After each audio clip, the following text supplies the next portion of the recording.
Welcome to the next session, my dear students. So in the previous session we were discussing about the pH, so we are continuing that. So earlier I was explaining you some kind of chemical formulas, so we are continuing those formulas again. So in the previous lecture we have discussed the conversions of x mg per liter when the x value is in mole per liter. So these conversions we have learnt.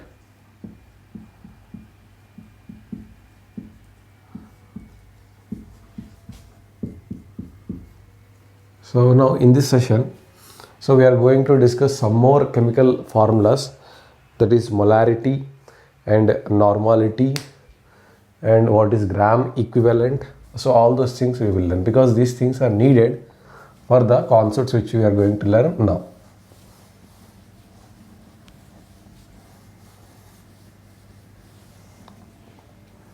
So the molarity. So what is between number of moles?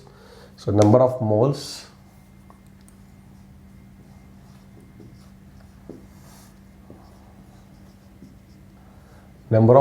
means so weight of any given compound,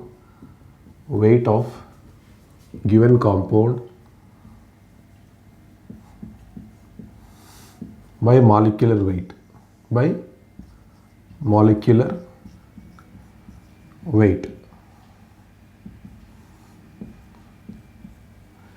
So now for example, the molecular weight of calcium, that is 40. Okay, so if you have taken 120 gram of calcium, so that means it is how many moles? It is equal to 3 moles. So because 1 mole is 40 grams, that is 40. So this is the weight of the given compound. So number of moles is equal to so weight of the given compound, that is how much? 120 gram. So the weight of the given compound is 120 gram and the molecular weight is 40 grams. So 120 by 40, that is 3 moles. So this is number of moles. So number of mole will give you what is the number of quantity. So if you are taking one item, again another item, same item again and again and again, we will count number of items. Similarly here, number of molecules. Each molecule is one single item. So how many molecules we have taken, that is what we are going to discuss here. Okay. Next is, this is number of moles. Number of gram equivalents. Very, very important concept. Number of gram equivalents.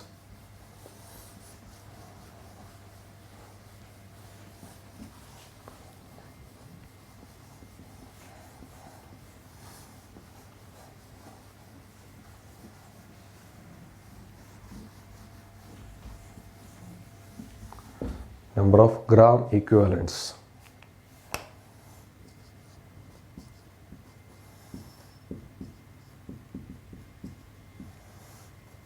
So number of gram equivalents is equal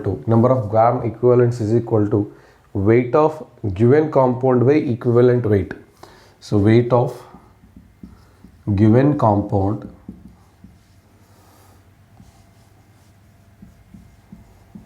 by equivalent weight.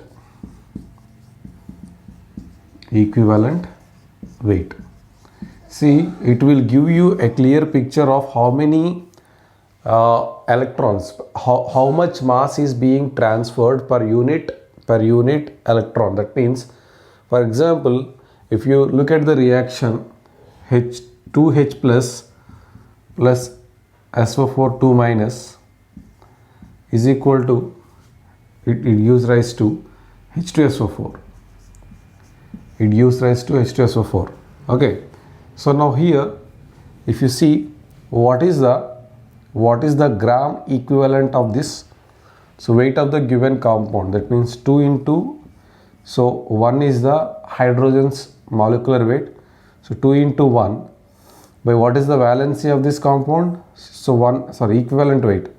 What is the equivalent weight of hydrogen? Hydrogen's equivalent weight is 1 again. Hydrogen's equivalent weight is 1 because equivalent weight means what?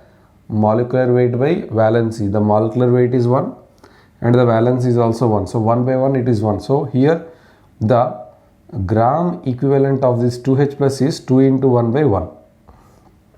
So which is equal to, what is the gram equivalent of this? Weight of the given compound. What is the weight of this compound? So the weight of the sulfur, this one is 96. 96. Excuse me. So this one is 96 and the equivalent weight is 48 because the valency is 2. So 96 by 2 is 48. So this is the equivalent weight. Here if you look at this, its molecular weight is 98 and its equivalent weight is 49. So 96 plus 2, that is 98 is the molecular weight and the valency of this is 2H plus SO4 2 minus. That means 2 is the valency of this compound. So the equivalent weight is 49. So here also if you look, this is 2 and this is also 2. So 2 gram equivalent of hydrogen reacts with 2 gram equivalent of sulfate ion will give you hydrogen sulfuric acid. Okay.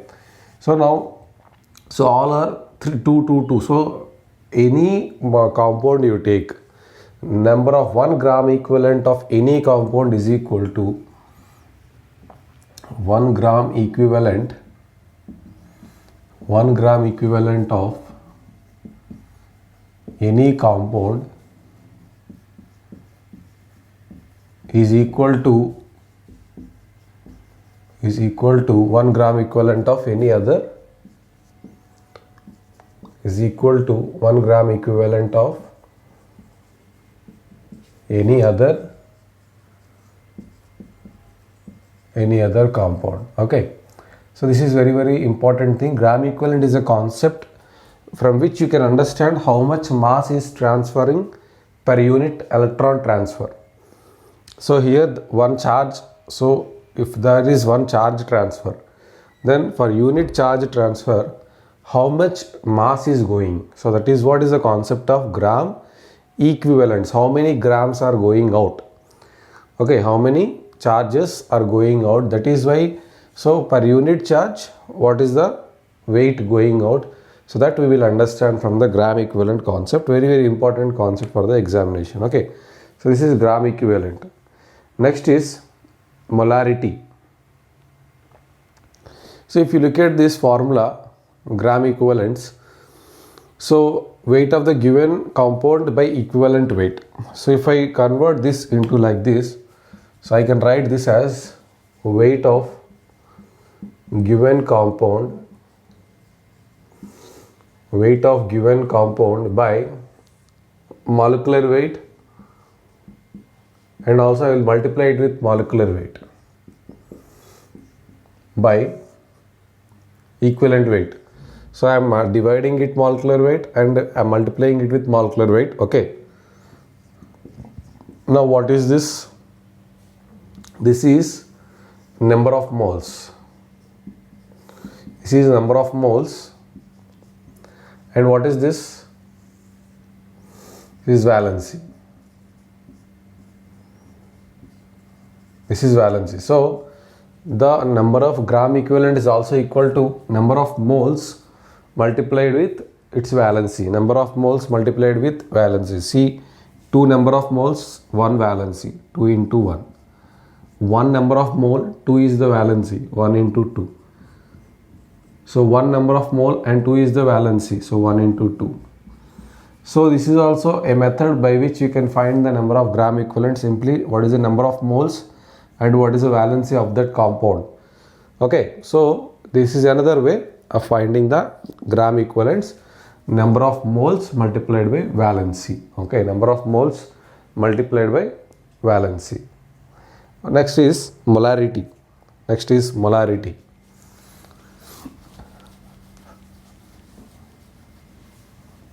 See, all these things are needed when you are doing titrating techniques. for determining any chemical property. See, majority of the chemical properties are determined by titration technique. So for titration technique, you need to have the knowledge of all these things, whatever I am explaining. So that is why these are important for the exam.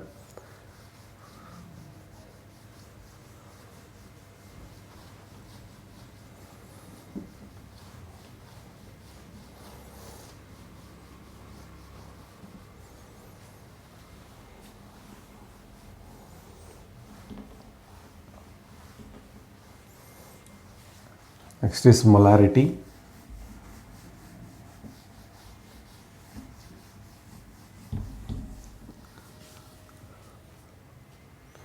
So molarity is number of moles of solute.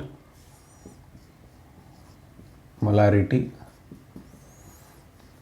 it indicated with a capital M. So number of moles of solute by volume of the solution, by the volume of the solution in liter. Number of moles of solute in mole and the volume of solution. See, what is solute, what is solvent, and what is solution. See, solute,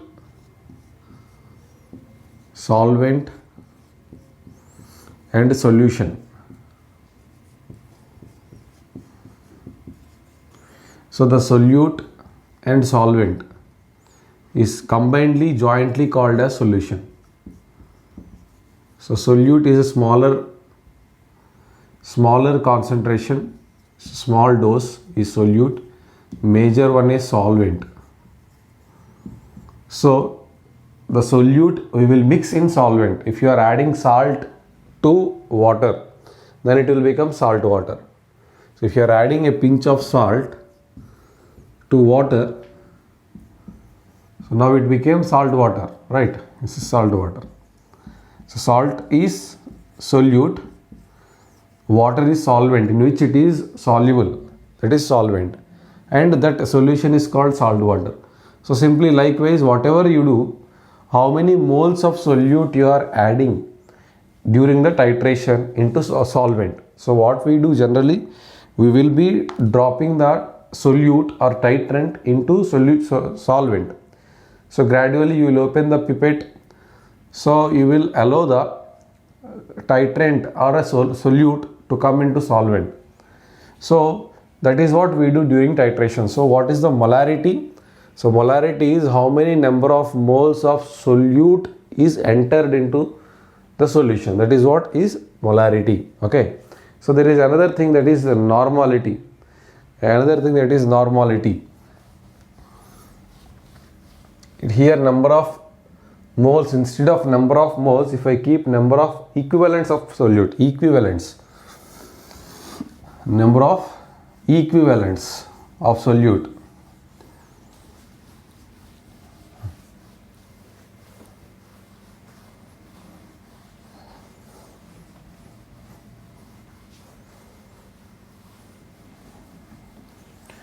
Number of equivalents. So normality, number of equivalents,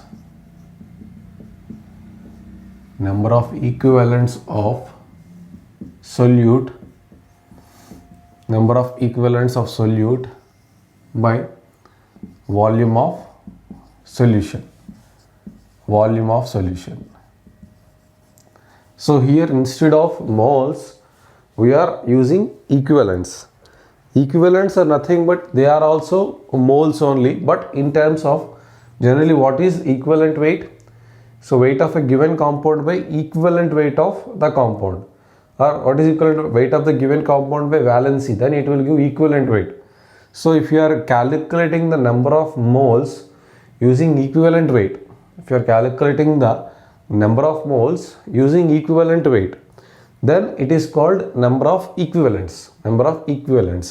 Okay, so if you are taking number of equivalents of solute So it is also in moles only, but here we are taking it in terms of equivalent weight.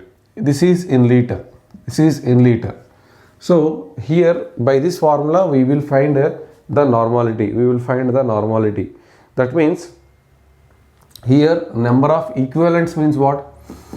What is meant by number of equivalents? Number of equivalents means weight of a given compound by equivalent weight. Okay. So here what I will do is number of equivalents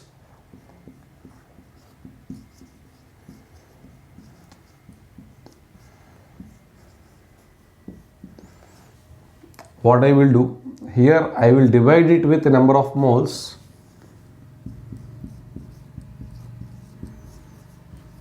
and multiply it with number of moles. Okay, by volume of solution.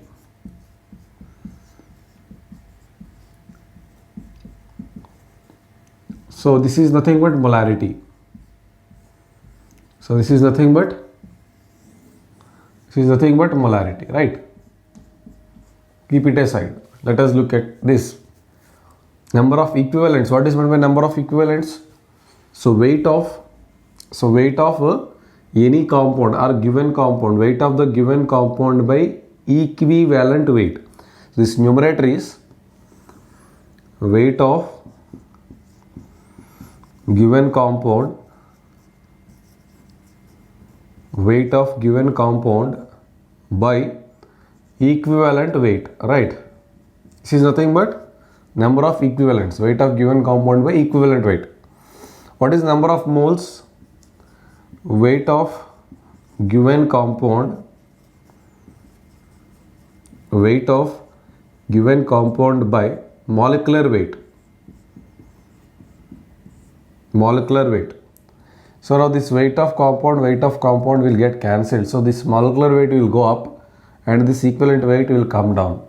So molecular weight by equivalent weight means what? So that means it is becoming here. This is becoming here molecular weight by equivalent weight multiplied with molarity. So what is this? This is nothing but valency. This is nothing but valency. So normality is nothing but molarity multiplied with valency. So molarity multiplied with valency. That means, so the normality, valency does not have any units. So the normality will have also the same unit as that of molarity, that is mole per liter.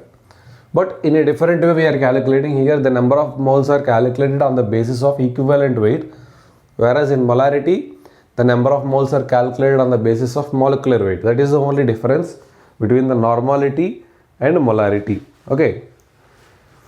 So whenever we want to write any concentration, okay, so concentration, if you want to find the concentration of acidity, concentration of alkalinity, concentration of chlorine, concentration of fluorine, so anything you want to find using titration technique, then the formula to find the concentration is same. Let us see that. So what is the formula to determine the concentration of any compound when we are doing titration?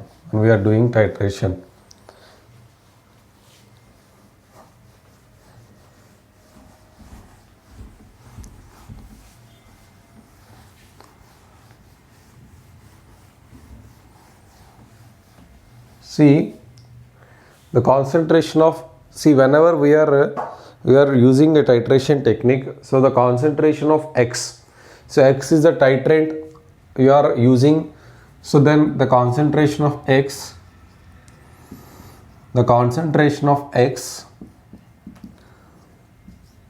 in mg per liter, the concentration of X in mg per liter is equal to volume of titrant. So volume of is in liter. Volume will be in liter. Volume will be in liter. And what is the normality of it? What is the normality? Normality of the titrant. What is the normality? Normality will be having unit of mole per liter. Okay.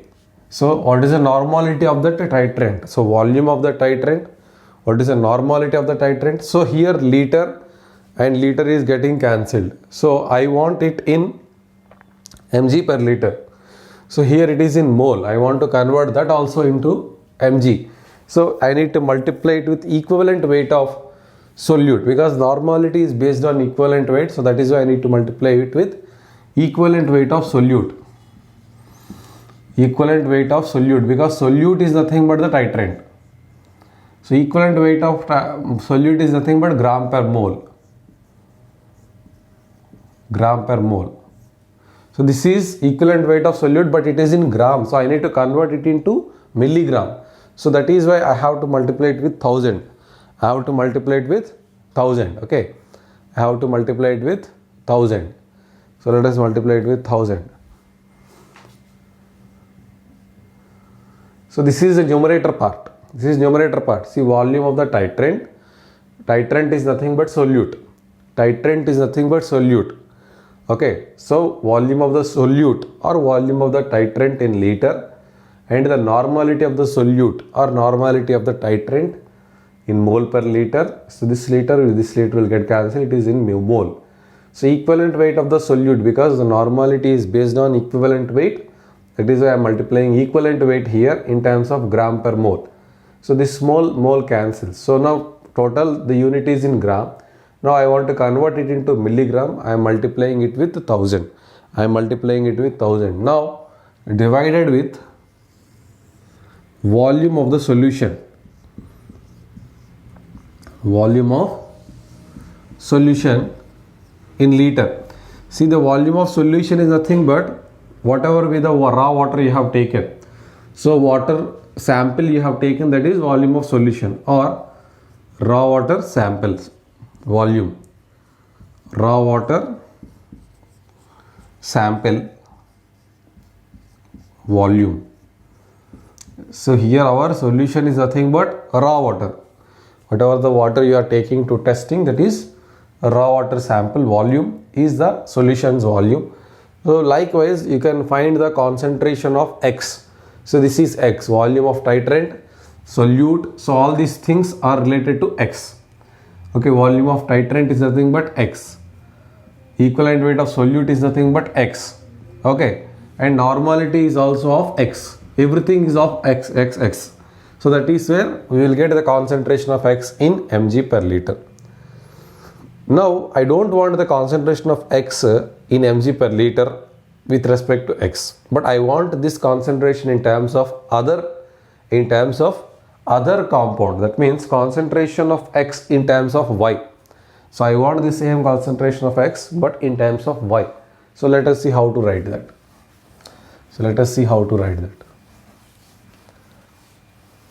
See, generally why we want to convert this into terms of Y is, for example, if you write in any examination, okay, in your college. So every exam is being conducted for 100 marks or 50 marks or 20 marks. So why we are doing like that? So why don't we test important exam for 120 marks? Why don't we make a test of an unimportant subject for 50 marks like that? For example, if you go for the basic electrical engineering also will be there for civil engineers, which is not at all needed. But that subject also you will write for 100 marks. Whereas if you see fluid mechanics, which is very, very important, that also for 100 marks. Why we are doing like that? We want to normalize. So we want to maintain a uniformity of marks. So similarly, whenever we get a concentration of different items or different compounds, we want to convert it into a uniform value. So for converting that, because to make our calculations simpler, because whenever we calculate our marks for 100, then it is easy for us to calculate the aggregate. So if you don't take marks for 100, then it is very tough for us to calculate the percentage or CGPA, whatever it may be. Similarly here also in chemistry, so we need a compound whose molecular weight is 100, that is generally we take calcium carbonate CaCO3 whose molecular weight is 100, CaCO3. So if you see this compound molecular weight, Ca is 40, carbon is 12 and oxygen is 16, 3 is 48. So this is around, this will become 100. So if you convert any compound's concentration in terms of this calcium carbonate, then it will be easy for us to calculate, for doing calculations and all. That is why generally we convert any concentration into the terms of CaCO3. Similarly, how to convert that? Let us see. Concentration of X in terms of Y. X in terms of Y, okay, that is equal to, see, volume of titration, everything is same, volume of titrant added, volume of titrant added, it is X in liter, volume of titrant added in liter multiplied by normality of X, normality of X, this is gram per mole, mole per liter, normality is also having mole per liter,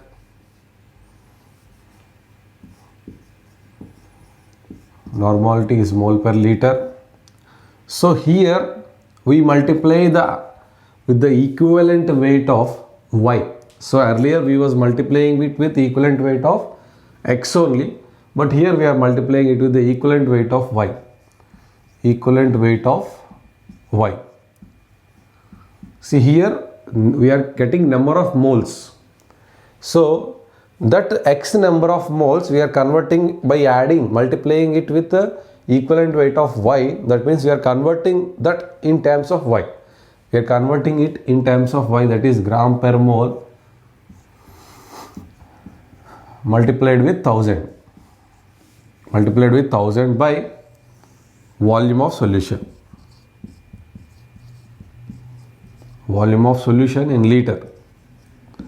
Volume of solution in liter. So here this is how we can convert the volume of X concentration in terms of Y. So X concentration in terms of Y. So these formulas are very, very important. These formulas are very, very important for us. And also another formula, that is concentration formula.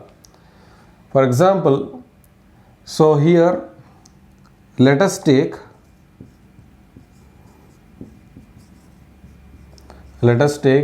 a quantity Q1. So Q1 quantity is having, so let us take Q1 quantity, any quantity. So Q1 quantity having X1 concentration, X1 mg per liter. Q1 quantity, let it be liter or let it be meter cube per second or liter per hour, liter per minute, whatever it may be. So this is quantity or rate of quantity, whatever it may be. So this is concentration. Okay, this is concentration. So let another quantity, that is Q2, is having another concentration X2.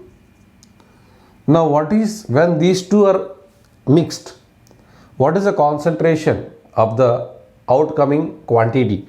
So the concentration X of the quantity which is manufactured out of mixing of these two will be Q1 X1 plus Q2 X2 by Q1 plus Q2. So this is the concentration of the mixture. This is concentration of mixture. This is concentration of mixture. So the concentration of mixture is equal to quantity and its respective concentration plus quantity multiplied with the respective concentration by total quantity. That will give you the concentration of the mixture. That is also very, very important. Here we need to multiply it with the concentrations.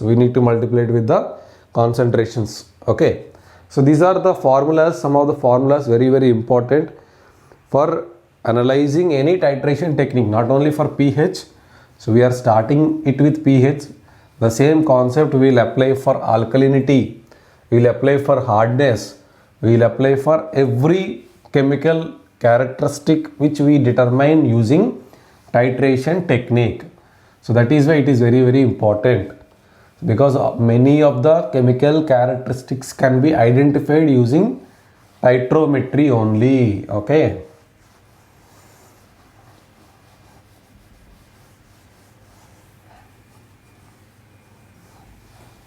So now we are going to learn what are the different methods we use to determine the pH. Okay, and what are the indicators we use. So all those things we will learn now.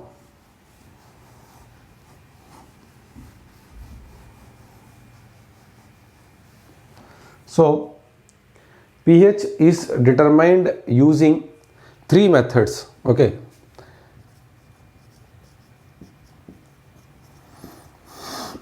measurement of pH. So this is measured using colorimetry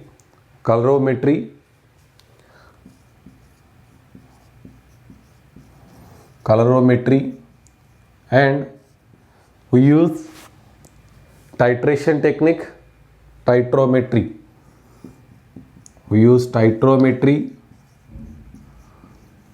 And also we use potentiometric devices,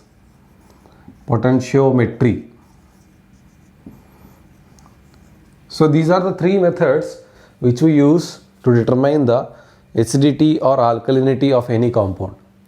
So colorimetry, what is meant by colorimetry? Colorimetry means, so we use litmus paper. Test to determine the color. So the change of color will tell you what kind of acid is it. So this is qualitative measurement, not quantitative measurement. So it is qualitative measurement only.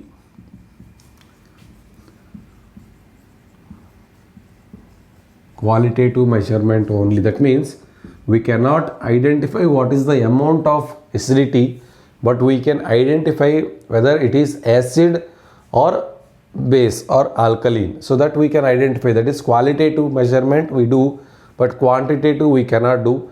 This is a field method. So field method of determining the acidity or alkalinity. Titrometry using titration techniques. We use titration technique to determine the acidity.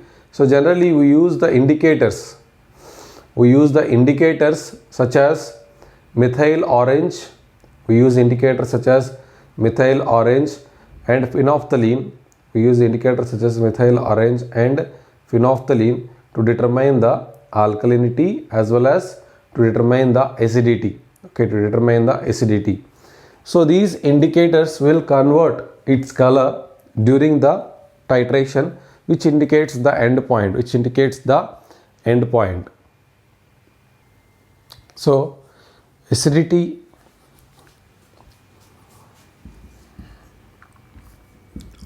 is determined by titrometry using the following indicators. One is methyl orange. See here, there will be a titrant. Acidity means it needs a titrant which is basic or alkaline. So that is where the titrant will be generally sodium hydroxide. Okay, so this is the titrant which is the solute. This is the solute. Titrant is nothing but solute. And there will be indicator. So when I need to stop adding titrant. So to understand that, we need an endpoint indicators. So the endpoint indicators,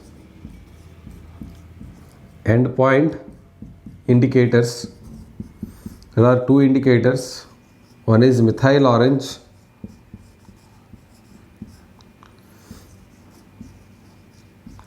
so one is methyl orange, which converts its color from pink to yellow.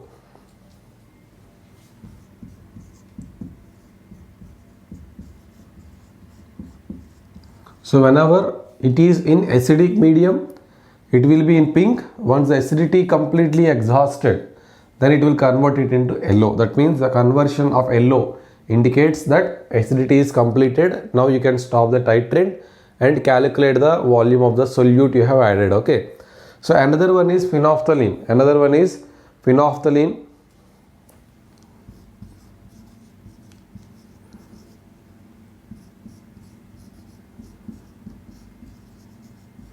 Phenolphthalein,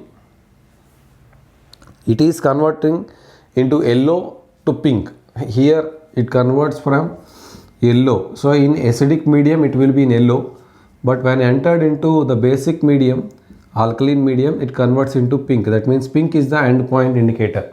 Pink is the endpoint indicator here in phenolphthalein. So these are the indicators generally we use during the titration, and the titrant is generally strong base or strong alkaline material we take. For example, that is NaOH. Whereas if you are finding alkalinity, we need a acid. Generally we use sulfuric acid to do titration for finding the alkalinity. Okay, for finding the alkalinity. So these are the devices, and the third one is potentiometry. So potentiometry, it's a device which is a potentiometer will be present like this digital.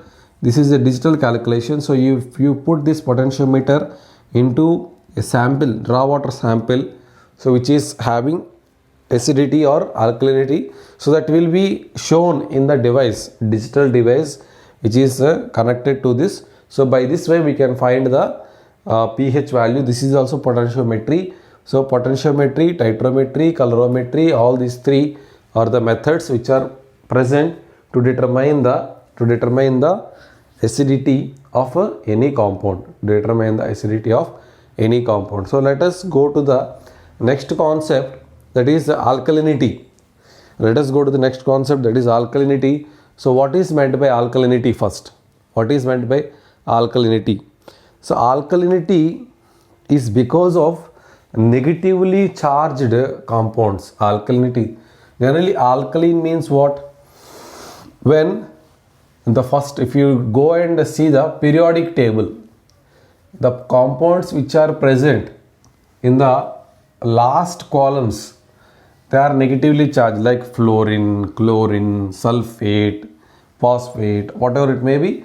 So many of them are negatively charged compounds. Okay. So these negatively charged compounds causes alkalinity.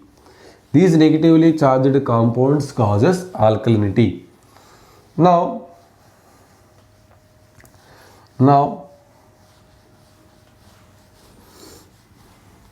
so this alkalinity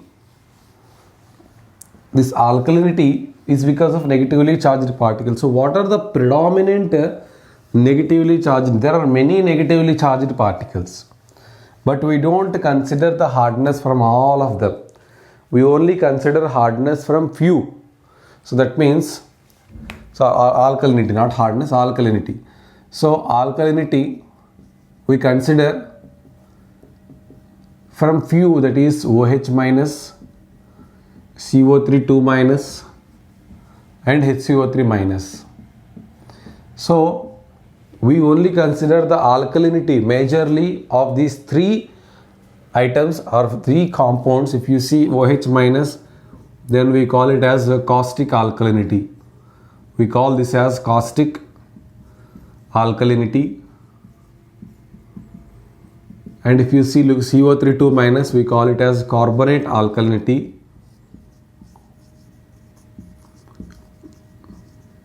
We call this as carbonate alkalinity. And if you go for HCO3 1 minus, we call this as bicarbonate alkalinity. That means what? Only these three are causing alkalinity?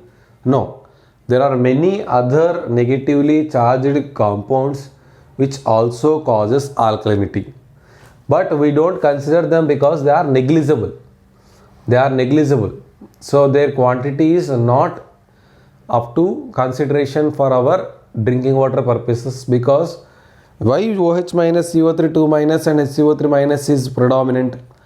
Because all the reactions naturally that happens in the water, the end products are the precipitates, or the end products majorly they are carbonates or bicarbonates.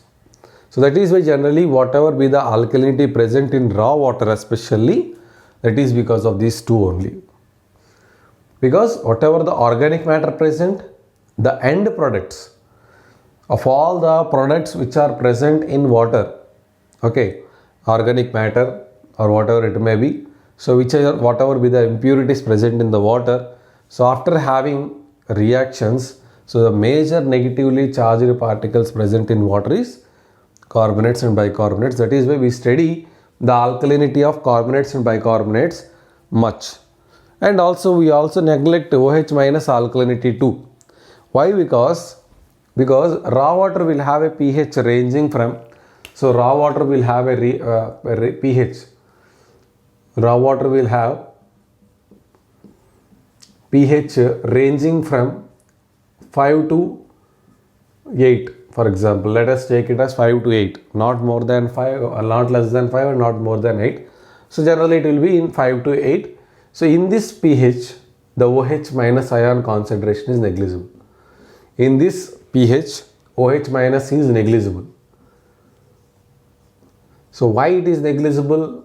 All those things I will explain you using the formulas and using the logical concept in the next session.